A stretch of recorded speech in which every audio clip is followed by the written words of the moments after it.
ਦੋਸਤੋ ਵੈਲਕਮ ਹੈ ਤੁਹਾਡਾ ਸਾਡੇ ਚੈਨਲ ਮਾਲਾ ਮਨਕੀਤ 'ਤੇ। ਕਿਤਾਬ ਜੋ ਚਾਹੋ ਸੋ ਪਾਓ, ਲੇਖ ਸੁਖੀ ਜੀਵਨ, ਲੇਖਕ ਸਵੇਟ ਮਾਰਡਨ।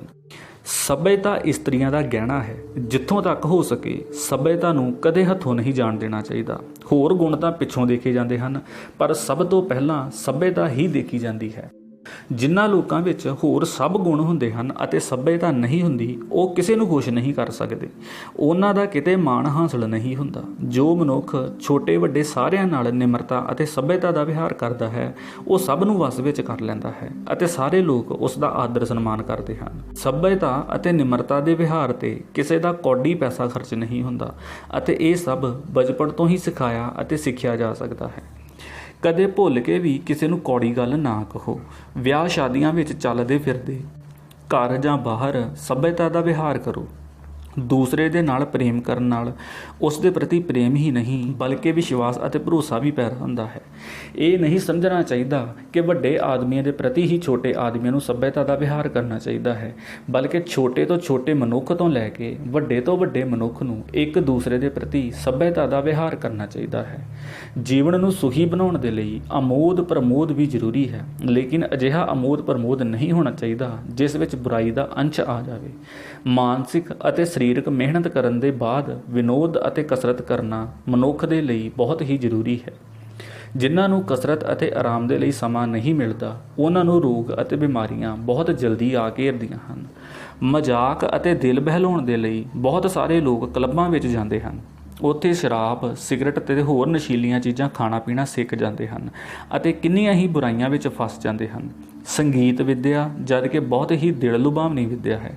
ਇਸਤਰੀਆਂ ਅਕਸਰ ਗੀਤ ਗਾਉਂਦੀਆਂ ਅਤੇ ਬਚਪਨ ਵਿੱਚ ਹੀ ਇਸ ਗੱਲ ਦਾ ਅਭਿਆਸ ਕਰਦੀਆਂ ਹਨ, ਪਰ ਦੁੱਖ ਦੇ ਨਾਲ ਕਹਿਣਾ ਪੈਂਦਾ ਹੈ ਕਿ ਉਹ ਇਸ ਵਿਸ਼ੇ ਵਿੱਚ ਅਨਾੜੀ ਰਹਿੰਦੀਆਂ ਹਨ। ਜੇ ਉਹ ਅੱਛੀ ਤਰ੍ਹਾਂ ਸੰਗੀਤ ਦਾ ਅਭਿਆਸ ਕਰਨ ਤਾਂ ਉਹਨਾਂ ਦਾ ਜੀਵਨ ਬਹੁਤ ਸੁਖੀ ਬਣ ਸਕਦਾ ਹੈ। ਆਮ ਤੌਰ 'ਤੇ ਦੇਖਿਆ ਜਾਂਦਾ ਹੈ ਕਿ ਜੋ ਪੁਰਸ਼ ਸੰਗੀਤ ਵਿੱਦਿਆ ਦੇ ਸ਼ੌਕੀਨ ਹੁੰਦੇ ਹਨ, ਉਹ ਬੁਰੀ ਸੰਗਤ ਵਿੱਚ ਪੈਣ ਤੋਂ ਬਚ ਜਾਂਦੇ ਹਨ। ਆਇਰਲੈਂਡ ਵਿੱਚ ਸੰਗੀਤ ਵਿੱਦਿਆ ਦੁਆਰਾ ਸ਼ਰਾਬ ਪੀਣਾ ਛੁਡਾ ਦਿੱਤਾ ਜਾਂਦਾ ਹੈ ਅਤੇ ਅਨੇਕਾਂ ਦੂਸਰੀਆਂ ਬੁਰਾਈਆਂ ਵੀ ਛੁਡਾ ਦਿੱਤੀਆਂ ਗਈਆਂ। ਲੇਕਿਨ ਭਾਰਤ ਵਿੱਚ ਅੱਜ ਕੱਲ੍ਹ ਇੱਕ ਤਾਂ ਇਸ ਵਿੱਦਿਆ ਦੀ ਕਮੀ ਹੋ ਗਈ ਹੈ, ਦੂਸਰੇ ਇਹ ਵਿੱਦਿਆ ਪੇਸ਼ੇਵਰ ਲੋਕਾਂ ਦੇ ਕੋਲ ਚਲੀ ਗਈ ਹੈ ਅਤੇ ਇਸ ਨੂੰ ਅਸ਼ਿਸ਼ਟ ਕੰਮ ਸਮਝਿਆ ਜਾਂਦਾ ਹੈ। ਹਰ ਇੱਕ ਇਸਤਰੀ ਪੁਰਸ਼ ਨੂੰ ਸੰਗੀਤ ਦਾ ਥੋੜ੍ਹਾ ਬਹੁਤਾ ਅਭਿਆਸ ਜ਼ਰੂਰ ਕਰਨਾ ਚਾਹੀਦਾ ਹੈ। ਘਰ ਵਿੱਚ ਫੁੱਲਾਂ ਦਾ ਸਜਾਉਣਾ ਬਹੁਤ ਹੀ ਚੰਗੀ ਰੁਚੀ ਵਾਲੀ ਗੱਲ ਹੈ। ਫੁੱਲ ਬਹੁਤ ਸਸਤੀ ਚੀਜ਼ ਹੈ। ਆਪਣੇ ਘਰ ਵਿੱਚ 2-4 ਫੁੱਲਾਂ ਦੇ ਦਰਖਤ ਹਰ ਕੋਈ ਲਗਾ ਸਕਦਾ ਹੈ। ਫੁੱਲਾਂ ਨਾਲ ਹਵਾ ਹਮੇਸ਼ਾ ਸ਼ੁੱਧ ਰਹਿੰਦੀ ਹੈ। ਅੱਖਾਂ ਨੂੰ ਆਨੰਦ ਪ੍ਰਾਪਤ ਹੁੰਦਾ ਹੈ ਅਤੇ ਚਿੱਤ ਪ੍ਰਫੁੱਲਤ ਰਹਿੰਦਾ ਹੈ। ਇਸ ਲਈ ਫੁੱਲਾਂ ਨਾਲ ਪ੍ਰੇਮ ਕਰਨਾ ਵੀ ਬਹੁਤ ਸੁਖਦਾਈ ਹੈ। ਇਸੇ ਪ੍ਰਕਾਰ ਘਰ ਵਿੱਚ ਉੱਤਮ ਚਿੱਤਰ ਰੱਖਣਾ ਵੀ ਮਨ ਦੇ ਭਾਵਾਂ ਨੂੰ ਉੱਤਮ ਬਣਾਉਣਾ ਹੈ। ਉਂਝ ਤਾਂ ਹਰ ਇੱਕ ਘਰ ਵਿੱਚ ਚਿੱਤਰ ਹੁੰਦੇ ਹਨ, ਪਰ ਇੰਨੇ ਗੰਦੇ, ਭੱਦੇ, ਭੈੜੀ ਰੁਚੀ ਵਾਲੇ ਜਿਨ੍ਹਾਂ ਨੂੰ ਦੇਖਦੇ ਹੀ ਦਿਲ ਵਿੱਚ ਇੱਕ ਰੁਚੀ ਪੈਦਾ ਹੋ ਜਾਂਦੀ ਹੈ। ਘਰ ਵਿੱਚ ਚੰਗੇ ਚੰਗੇ ਵੀਰਾਂ, ਮਹਾਤਮਾਵਾਂ ਅਤੇ ਸਾਧੂ ਪੁਰਖਾਂ ਦੇ ਚਿੱਤਰ ਹੋਣੇ ਚਾਹੀਦੇ ਹਨ, ਜਿਨ੍ਹਾਂ ਨੂੰ ਦੇਖਦੇ ਹੀ ਮਨ ਵਿੱਚ ਪਵਿੱਤਰ ਭਾਵਨਾਵਾਂ ਪੈਦਾ ਹੋਣ। ਆਪਣਾ ਸੁਖੀ ਜੀਵਨ ਬਣਾਉਣ ਦੇ ਲਈ ਹੇਠਾਂ ਲਿਖੇ ਨਿਯਮਾਂ ਦਾ ਪਾਲਣਾ ਕਰਨਾ ਚਾਹੀਦਾ ਹੈ। ਨੰਬਰ 1, ਕਦੇ ਨਿਰਾਸ਼ ਨਾ ਹੋਵੋ। ਨੰਬਰ 2, ਆਮਦਨੀ ਦਾ ਕੁਝ ਹਿੱਸਾ ਬਚਾ ਕੇ ਰੱਖੋ। ਨੰਬਰ 3, ਇੱਕ ਪਲ ਵੀ ਵਿਅਰਥ ਨਸ਼ਟ ਨਾ ਕਰੋ। ਨੰਬਰ 4, ਮਿਹਨਤ, ਸੰਜਮ ਅਤੇ ਤਿਆਗ ਦਾ ਅਭਿਆਸ ਕਰੋ। ਨੰਬਰ 5, ਈਸ਼ਵਰ ਨੂੰ ਹਰ ਸਮੇਂ ਆਪਣੇ ਨਾਲ ਦੇਖੋ। ਨੰਬਰ 6, ਅੱਜ ਦਾ ਦਿਨ ਕੱਲ੍ਹ 'ਤੇ ਨਾ ਛੱਡੋ। ਸਾਨੂੰ ਆਪਣੇ ਨੌਜਵਾਨਾਂ ਦਾ ਬਹੁਤ ਅਨੁਭਵ ਹੈ। ਇਹਨਾਂ ਹੋਣਹਾਰ ਨੌਜਵਾਨਾਂ ਦਾ ਜੀਵਨ ਇੰਨਾ ਭਿਆਨਕ ਹੋ ਗਿਆ ਹੈ ਕਿ ਜਿਸ ਨੂੰ ਦੇਖ ਕੇ ਸੁਣ ਕੇ ਰੋਮਾਂਚ ਹੋ ਜਾਂਦਾ ਹੈ। ਆਮ ਤੌਰ 'ਤੇ ਸਾਨੂੰ ਦੇਖਣ ਨੂੰ ਮਿਲਦਾ ਹੈ ਕਿ ਨੌਜਵਾਨਾਂ ਦੇ ਚਿਹਰੇ ਉੱਤੇ ਤੇਜ ਨਹੀਂ, ਉਹਨਾਂ ਦੇ ਸਰੀਰ ਦੁਬਲੇ ਪਤਲੇ ਅਤੇ ਰੋਗਾਂ ਨਾਲ ਭਰੇ ਹੋਏ ਹਨ। ਅਰੋਗਤਾ ਉਹਨਾਂ ਤੋਂ ਕੋਹਾਂ ਦੂਰ ਹੈ। ਮੰਦਬੁੱਧੀ ਦੀ ਸ਼ਿਕਾਇਤ ਬਣੀ ਹੀ ਰਹਿੰਦੀ ਹੈ। ਕਿਸੇ ਕੰਮ ਨੂੰ ਕਰਨ ਦੀ ਹਿੰਮਤ ਨਹੀਂ। ਚਰਿੱਤਰ, ਅਰੋਗਤਾ, ਬੁੱਧੀ, ਬਲ ਅਤੇ ਸਾਹਸ ਇਹਨਾਂ ਨੌਜਵਾਨਾਂ ਵਿੱਚ ਸਭ ਤੋਂ ਜ਼ਿਆਦਾ ਵਿਕਾਸ ਹੋਣਾ ਚਾਹੀਦਾ ਹੈ। ਪਰ ਸਾਨੂੰ ਅਫਸੋਸ ਨਾਲ ਕਹਿਣਾ ਪੈਂਦਾ ਹੈ ਕਿ 100 ਵਿੱਚੋਂ 99 ਨੌਜਵਾਨ ਇਹਨਾਂ ਤੋਂ ਰਹਿਤ ਹਨ ਅਤੇ ਇਸ ਦਾ ਮੂਲ ਕਾਰਨ ਜੇ ਇੱਕ ਹੀ ਸ਼ਬਦ ਵਿੱਚ ਕਹੀਏ ਤਾਂ ਇਹ ਹੋਵੇਗਾ ਕਿ ਭਾਰਤ ਦੇ ਨੌਜਵਾਨ ਕੱਚੀ ਉਮਰ ਵਿੱਚ ਹੀ ਚਰਿੱਤਰਹੀਣ ਹੋ ਜਾਂਦੇ ਹਨ। ਕਿਸੇ ਵੀ ਅਵਸਥਾ ਵਿੱਚ ਚਰਿੱਤਰਹੀਣ ਹੋਣਾ ਹਾਨੀਕਾਰਕ ਹੈ, ਪਰੰਤੂ ਕੱਚੀ ਅਵਸਥਾ ਵਿੱਚ ਚਰਿੱਤਰਹੀਣ ਹੋ ਜਾਣਾ ਤਾਂ ਹੋਰ ਵੀ ਭਿਆਨਕ ਗੱਲ ਹੈ। ਕੱਚੀ ਉਮਰ ਵਿੱਚ ਨੌਜਵਾਨ ਅਸ਼ਲੀਲ ਕਿਤਾਬਾਂ ਵਿੱਚ ਲਿਪਟ ਮਿੱਤਰਾਂ ਨਾਲ ਕਾਮ ਸੰਬੰਧੀ ਗੱਲਾਂ ਕਰਨ ਵਿੱਚ ਆਪਣੀਆਂ ਭਾਵਨਾਵਾਂ ਨੂੰ ਕੁਤਸਿਤ ਬਣਾ ਲੈਂਦੇ ਹਨ ਅਤੇ ਆਪਣੀ ਕਾਮ ਵਾਸਨਾ ਨੂੰ ਗੈਰ ਕੁਦਰਤੀ ਰੀਤ ਨਾਲ ਤ੍ਰਿਪਤ ਕਰਨ ਦਾ ਉਪਯੋਗ ਕਰਦੇ ਹਨ ਅਤੇ ਆਖਿਰਕਾਰ ਇਹਨਾਂ ਨੂੰ ਇਸ ਦਾ ਭਿਅੰਕਰ ਨਤੀਜਾ ਭੁਗਤਣਾ ਪੈਂਦਾ ਹੈ। ਯਾਦ ਰੱਖੋ, ਕੁਦਰਤ ਦੇ ਨਿਯਮਾਂ ਵਿੱਚ ਛੋਟੇ-ਛੋਟੇ ਅਪਰਾਧ ਲਈ ਵੀ ਮਾਫੀ ਨਹੀਂ ਅਤੇ ਇਹ ਬਦਨਸੀਬ ਨੌਜਵਾਨ ਕਿਸੇ ਤਰ੍ਹਾਂ ਵੀ ਮਾਫ ਨਹੀਂ ਕੀਤੇ ਜਾ ਸਕਦੇ। ਹਰੇਕ ਆਦਮੀ ਚਾਹੁੰਦਾ ਹੈ ਕਿ ਉਹ ਸੁੰਦਰ ਅਤੇ ਸਵਸਥ ਬਣੇ ਅਤੇ ਖੁਦ ਕੁਦਰਤ ਇਹ ਚਾਹੁੰਦੀ ਹੈ, ਪਰ ਕਿਸੇ ਪ੍ਰਕਾਰ ਦੀ ਇੱਛਾ ਕਰਨ ਨਾਲ ਹੀ ਕੁਝ ਬਣਦਾ ਨਹੀਂ। ਜਦੋਂ ਤੱਕ ਇਸ ਦੇ ਸੁਭਾਵਿਕ ਰੂਪ ਵਿੱਚ ਅਮਲ ਨਾ ਕੀਤਾ ਜਾਵੇ, ਉਦੋਂ ਤੱਕ ਸਿਰਫ ਇੱਛਾ ਨਾਲ ਕੁਝ ਨਹੀਂ ਹੋ ਸਕਦਾ। ਪੁਰਸ਼ ਵਿੱਚ 17-18 ਵਰ੍ਹੇ ਦੀ ਉਮਰ ਵਿੱਚ ਸੰਤਾਨ ਉਤਪਾਦਨ ਦੇ ਯੋਗ ਵੀਰਜ ਪੈਦਾ ਹੋ ਜਾਂਦਾ ਹੈ। ਇਸ ਉਮਰ ਤੋਂ ਪਹਿਲਾਂ ਜਾਂ ਲਗਭਗ ਜੋ ਨੌਜਵਾਨ ਗੈਰ ਕੁਦਰਤੀ ਰੀਤ ਨਾਲ ਵੀਰਜਪਾਤ ਕਰਦਾ ਹੈ, ਉਸ ਦਾ ਜੀਵਨ ਅਤੇ ਸਰੀਰ ਬਿਲਕੁਲ ਨਸ਼ਟ ਹੋ ਜਾਂਦਾ ਹੈ। ਪੁਰਸ਼ ਦੇ ਸਰੀਰ ਦੀ ਬਣਾਵਟ ਬਹੁਤ ਪੇਚੀਦਾ ਹੈ।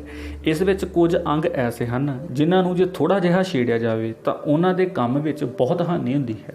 ਪੁਰਸ਼ ਦੀ ਜਨਨ ਇੰਦਰੀ ਬਹੁਤ ਹੀ ਪੇਚੀਦਾ ਅਤੇ ਨਾਜ਼ੁਕ ਹੈ ਅਤੇ ਜੇ ਇਸ ਨੂੰ ਗੈਰ ਕੁਦਰਤੀ ਰੂਪ ਵਿੱਚ ਕੰਮ ਵਿੱਚ ਲਿਆਂਦਾ ਜਾਵੇ ਤਾਂ ਜਲਦੀ ਹੀ ਨਸ਼ਟ ਹੋ ਜਾਂਦੀ ਹੈ। ਨੌਜਵਾਨ ਬਹੁਤ ਸਾਰੀਆਂ ਭੈੜੀਆਂ ਆਦਤਾਂ ਸਿੱਖ ਲੈਂਦੇ ਹਨ। ਉਹਨਾਂ ਦੇ ਜ਼ਹਿਰੀਲੇ ਅਤੇ ਨਾਸ਼ਕਾਰੀ ਚੁੰਗਲ ਵਿੱਚ ਫਸ ਜਾਂਦੇ ਹਨ। ਜੇ ਕੋਈ ਨੌਜਵਾਨ ਹਥਿਆਰਾ ਡਾਕੂ ਹੋ ਜਾਵੇ, ਨਹੀਂ ਤਾਂ ਅਜਿਹਾ ਕੋਈ ਹੋਰ ਕੁਕਰਮ ਕਰੇ, ਇਸ ਦੀ ਬਨਿਸਬਤ ਕੁਟੇਵਾਂ ਦਾ ਅਭਿਆਸ ਹੋਣਾ ਉਸ ਦੇ ਲਈ ਜ਼ਿਆਦਾ ਭਿਆਨਕ ਹੈ। ਸਾਨੂੰ ਅਫਸੋਸ ਹੈ ਕਿ ਅੱਜ ਹਰ ਜਗ੍ਹਾ ਇਸ ਭਿਆਨਕ ਕੁਟੇਵ ਦਾ ਅਸਰ ਫੈਲ ਰਿਹਾ ਹੈ ਅਤੇ ਇਸ ਦਾ ਪ੍ਰਤੱਖ ਨਤੀਜਾ ਇਹ ਹੈ ਕਿ ਨੌਜਵਾਨ ਦੀ ਉੱਠਦੀ ਜਵਾਨੀ ਮਰਝਾ ਜਾਂਦੀ ਹੈ, ਗਿਆਨ ਤੰਤੂ ਟੁੱਟ ਜਾਂਦੇ ਹਨ ਅਤੇ ਸਰੀਰਕ ਸੁੰਦਰਤਾ ਨਸ਼ਟ ਹੋ ਜਾਂਦੀ ਹੈ। ਮੂਤਰ ਮਾਰਗ ਵਿੱਚ ਪੀੜ ਹੋਣ ਲੱਗ ਪੈਂਦੀ ਹੈ, ਮੂਤਰ ਜ਼ਿਆਦਾ ਆਉਂਦਾ ਹੈ, ਕੰਨ ਬਹਿਰੇ ਹੋ ਜਾਂਦੇ ਹਨ, ਜ਼ਬਾਨ ਰੋਂਦੀ ਹੋਈ ਜਿਹੀ ਹੋ ਜਾਂਦੀ ਹੈ, ਚਿਹਰਾ ਉਤਰ ਜਾਂਦਾ ਹੈ, ਹੱਥਾਂ ਪੈਰਾਂ ਦੇ ਜੋੜਾਂ ਵਿੱਚ ਦਰਦ ਹੋਣ ਲੱਗ ਪੈਂਦਾ ਹੈ ਅਤੇ ਖਾਸ ਕਰ ਪੈਰ ਕਮਜ਼ੋਰ ਹੋ ਜਾਂਦੇ ਹਨ। ਚੱਲਣ ਫਿਰਨ ਨੂੰ ਜੀ ਨਹੀਂ ਚਾਹੁੰਦਾ, ਉਸ ਦੀਆਂ ਸਭ ਇੰਦਰੀਆਂ ਕਮਜ਼ੋਰ ਹੋ ਜਾਂਦੀਆਂ ਹਨ। ਉਹ ਕਮਜ਼ੋਰ, ਚਿੜਚਿੜਾ ਅਤੇ ਸ਼ਰਾਬੀ ਹੋ ਜਾਂਦਾ ਹੈ। ਇਸ ਬਦਨਸੀਬ ਦੀ ਧਾਤ ਦਾ ਨਿਕਲਣਾ ਹਮੇਸ਼ਾ ਜਾਰੀ ਰਹਿੰਦਾ ਹੈ। ਅਨਿਸ਼ਾ ਹੁੰਦੇ ਹੋਏ ਵੀ ਵੀਰਜਪਾਤ ਹੋ ਜਾਂਦਾ ਹੈ। ਇਸ ਨਾਲ ਉਸ ਦੇ ਮਨ ਵਿੱਚ ਕਮਜ਼ੋਰੀ ਆ ਜਾਂਦੀ ਹੈ। ਮਨ ਹਰਦਮ ਚਿੰਤਤ ਰਹਿੰਦਾ ਹੈ। ਸਰੀਰ ਦੇ ਜੋੜਾਂ ਵਿੱਚ ਦਰਦ ਹੁੰਦਾ ਹੈ। ਅਜਿਹੀ ਅਵਸਥਾ ਵਿੱਚ ਬਹੁਤ ਸਾਰੇ ਲੋਕ ਛੋਟੇ ਕੱਦ 'ਤੇ ਰਹਿ ਜਾਂਦੇ ਹਨ ਅਤੇ ਬਹੁਤ ਜਲਦੀ ਮਰ ਜਾਂਦੇ ਹਨ। ਜੇ ਜੀਵਤ ਰਹਿੰਦੇ ਹਨ ਤਾਂ ਬਹੁਤ ਜਲਦੀ ਬੁੱਢੇ ਹੋ ਜਾਂਦੇ ਹਨ ਅਤੇ ਇਹਨਾਂ ਉੱਤੇ ਅਸ਼ਕਤੀ ਹਮਲਾ ਕਰਦੀ ਹੈ। ਅਜਿਹੇ ਲੋਕਾਂ ਵਿੱਚ ਪੂਰਨ ਅਵਸਥਾ ਵਿੱਚ ਵਾਯੂ ਦੀਆਂ ਬਿਮਾਰੀਆਂ, ਬਦਹਜ਼ਮੀ ਦੀ ਸ਼ਿਕਾਇਤ, ਏਠੈਂਟ, ਅੱਖਾਂ ਅੱਗੇ ਕਾਲੀ ਪੀਲੀ ਜਿਹੀ ਹਨੇਰੀ ਆਉਣਾ, ਵਾਲ ਗਿਰ ਜਾਣਾ, ਸਿਰ ਵਿੱਚ ਦਰਦ ਹੋਣਾ, ਕਿਸੇ ਗੱਲ ਵਿੱਚ ਹਿੰਮਤ ਨਾ ਹੋਣਾ, ਸਵੇਰੇ ਸੌਂ ਕੇ ਉੱਠਣ ਵਿੱਚ ਅਨਇੱਛਾ ਅਤੇ ਸਭ ਕੰਮ ਕਰਨ ਵਿੱਚ ਅਰੁਚੀ ਬਣੀ ਰਹਿੰਦੀ ਹੈ। ਅਜਿਹੇ ਪੁਰਸ਼ਾਂ ਦੇ ਹੱਥ ਹਮੇਸ਼ਾ ਠੰਡੇ ਅਤੇ ਭਿੱਜੇ ਰਹਿੰਦੇ ਹਨ, ਜੋ ਸਰੀਰ ਵਿੱਚੋਂ ਵੀਰਜ ਖਾਲੀ ਹੋ ਜਾਣ ਦਾ ਲੱਛਣ ਹੈ। ਬਹੁਤ ਸਾਰੇ ਵੱਡੇ ਘਰਾਂ ਵਿੱਚ ਨੌਕਰ ਚਾਕਰ ਬੱਚਿਆਂ ਨੂੰ ਐਸੀਆਂ ਗੱਲਾਂ ਸਿਖਾ ਦਿੰਦੇ ਹਨ। ਇਸ ਲਈ ਨੌਕਰਾਂ ਤੋਂ ਬੱਚਿਆਂ ਨੂੰ ਬਚਾਉਣਾ ਬਹੁਤ ਜ਼ਰੂਰੀ ਹੈ। ਖਾਸ ਕਰਕੇ ਬੋਰਡਿੰਗਾਂ ਅਤੇ ਹੋਸਟਲਾਂ ਵਿੱਚ ਇਸ ਤਰ੍ਹਾਂ ਦੀਆਂ ਘਟਨਾਵਾਂ ਬਹੁਤ ਹੁੰਦੀਆਂ ਹਨ। ਇਸੇ ਢੰਗ ਦੇ ਨਾਵਲ, ਥੀਏਟਰ, ਇਹ ਸਭ ਇਸ ਗੱਲ ਦੇ ਸਿਖਾਉਣ ਵਾਲੇ ਹਨ। ਜੇ ਤੁਸੀਂ ਕਿਸੇ ਨੂੰ ਸੁਸਤ ਅਤੇ ਉਦਾਸ ਦੇਖੋ, ਉਸ ਦੀ ਚੰਚਲਤਾ ਨਸ਼ਟ ਹੋ ਗਈ ਹੈ, ਤਾਂ ਤੁਸੀਂ ਸਮਝ ਲਵੋ ਕਿ ਉਸ ਵਿੱਚ ਕੋਈ ਨਾ ਕੋਈ ਕੁਟੇਵ ਹੈ। ਜੇ ਲੜਕੇ ਬਹੁਤ ਹੀ ਹੋਣਹਾਰ ਅਤੇ ਸੁੰਦਰ ਹਨ, ਉਹ ਇਸ ਕੁਟੇਵ ਵਿੱਚ ਫਸ ਕੇ ਆਪਣਾ ਸਭ ਕੁਝ ਨਸ਼ਟ ਕਰ ਬੈਠੇ। ਜਿਸ ਨੌਜਵਾਨ ਨੂੰ ਇਹ ਆਦਤ ਪੈ ਜਾਂਦੀ ਹੈ, ਉਹ ਫਿਰ ਦਿਨ ਬ ਦਿਨ ਵੱਧਦੀ ਜਾਂਦੀ ਹੈ, ਕਿਉਂਕਿ ਐਸੇ ਨੌਜਵਾਨ ਨੂੰ ਕੁਦਰਤੀ ਰੂਪ ਨਾਲ ਬਿਲਕੁਲ ਆਨੰਦ ਪ੍ਰਾਪਤ ਨਹੀਂ ਹੁੰਦਾ ਅਤੇ ਉਸ ਵਿੱਚ ਅਤ੍ਰਿਪਤੀ ਰਹਿੰਦੀ ਹੈ। ਇਸ ਦਾ ਜ਼ਿਆਦਾ ਤੋਂ ਜ਼ਿਆਦਾ ਆਨੰਦ ਪ੍ਰਾਪਤ ਕਰਨ ਦੇ ਲਈ ਉਹ ਇਸ ਦਾ ਜ਼ਿਆਦਾ ਤੋਂ ਜ਼ਿਆਦਾ ਉਪਯੋਗ ਕਰਦੇ ਹਨ। ਜੇ ਬਿਲਕੁਲ ਛੋਟੀ ਉਮਰ ਵਿੱਚ ਹੀ ਇਹ ਕੁਟੇਵ ਪੈ ਜਾਵੇ ਤਾਂ ਇਸ ਦਾ ਅਸਰ ਬਹੁਤ ਹੀ ਬੁਰਾ ਹੁੰਦਾ ਹੈ, ਕਿਉਂਕਿ ਇਸ ਉਮਰ ਵਿੱਚ ਕੱਚਾ ਵੀਰਜ ਹੋਣ ਦੇ ਕਾਰਨ ਸਾਰੇ ਸਰੀਰ ਅਤੇ ਮਨ ਵਿੱਚ ਦੁਰਬਲਤਾ ਛਾ ਜਾਂਦੀ ਹੈ। ਨਤੀਜਾ ਇਹ ਹੁੰਦਾ ਹੈ ਕਿ ਉਮਰ ਵੱਧ ਜਾਣ 'ਤੇ ਉਸ ਵਿੱਚ ਜਾਂ ਤਾਂ ਵੀਰਜ ਪੈਦਾ ਹੀ ਨਹੀਂ ਹੁੰਦਾ ਜਾਂ ਉਹਨਾਂ ਅੰਗਾਂ ਵਿੱਚ ਵੀਰਜ ਰੋਕਣ ਦੀ ਤਾਕਤ ਹੀ ਨਹੀਂ ਰਹਿ ਜਾਂਦੀ। ਇਸ ਦੇ ਜਾਗਰਿਤ ਹੋਣ ਤੋਂ ਪਹਿਲਾਂ ਵੀਰਜ ਸਖਲਿਤ ਹੋ ਜਾਂਦਾ ਹੈ। ਧਾਤੂ ਬਿਲਕੁਲ ਪਾਣੀ ਦੀ ਤਰ੍ਹਾਂ ਪਤਲਾ ਪੈ ਜਾਂਦਾ ਹੈ, ਜੋ ਹਰ ਸਮੇਂ ਪਿਸ਼ਾਬ ਅਤੇ ਪਖਾਨੇ ਦੇ ਨਾਲ ਨਿਕਲਦਾ ਰਹਿੰਦਾ ਹੈ। ਇਸ ਕੁਟੇਵ ਦੇ ਆਰੰਭ ਵਿੱਚ ਜੋਸ਼ ਅਤੇ ਆਨੰਦ ਆਉਂਦਾ ਹੈ, ਪਰੰਤੂ ਜਦ ਬਹੁਤ ਦਿਨ ਹੋ ਜਾਂਦੇ ਹਨ ਤਾਂ ਅਸ਼ਕਤੀ ਪੈਦਾ ਹੋ ਜਾਂਦੀ ਹੈ। ਅੰਗ ਸਿਕੁੜ ਕੇ ਬਿਲਕੁਲ ਛੋਟਾ ਜਿਹਾ ਹੋ ਜਾਂਦਾ ਹੈ ਅਤੇ ਫਿਰ ਸਰੀਰ ਵਿੱਚ ਸੈਂਕੜੇ ਰੋਗ ਲੱਗ ਜਾਂਦੇ ਹਨ। ਇਸ ਕੁਟੇਵ ਦੇ ਕਾਰਨ ਨੌਜਵਾਨਾਂ ਵਿੱਚ ਜੋ ਰੋਗ ਹੁੰਦੇ ਹਨ ਉਹ ਬਹੁਤ ਭਿਅੰਕਰ ਹੁੰਦੇ ਹਨ। ਇਹਨਾਂ ਦਾ ਕੋਈ ਇੱਕ ਇਲਾਜ ਨਹੀਂ ਹੁੰਦਾ। ਇਸ ਲਈ ਹਰੇਕ ਸਮਝਦਾਰ ਮਨੁੱਖ ਦਾ ਕਰਤੱਵ ਹੈ ਕਿ ਉਹ ਸ਼ੁਰੂ ਤੋਂ ਹੀ ਨੌਜਵਾਨਾਂ ਨੂੰ ਚੇਤਾਵਨੀ ਦੇਵੇ ਅਤੇ ਇਸ ਵਿਸ਼ੇ ਵਿੱਚ ਸਮਝਾ ਦੇਵੇ। ਬਹੁਤ ਸਾਰੇ ਲੋਕਾਂ ਦਾ ਇਹ ਕਹਿਣਾ ਹੈ कि अबोध बालकां नूं इस प्रकार की चेतावनी देण नाल वो काम संबंधी गल्लां की तरफ आकर्षित हुंदे हन। लेकिन ये बड़ा भारी भरम है। सानू इस गल का अनुभव है कि जो नौजवान इस गल नूं समझ जाते हैं वो बहुत ही पछताउंदे हैं। सानू ये भी अनुभव है कि जिन्हां ने अपना जीवन इस विच खो दिता है ਉਹ ਇਸ ਨੂੰ ਸੁਧਾਰਨ ਦੀਆਂ ਬੜੀਆਂ ਕੋਸ਼ਿਸ਼ਾਂ ਕਰਦੇ ਹਨ। ਜੀਵਨ ਇੱਕ ਪਰਿਪੂਰਨ ਸੰਘਰਸ਼ ਹੈ।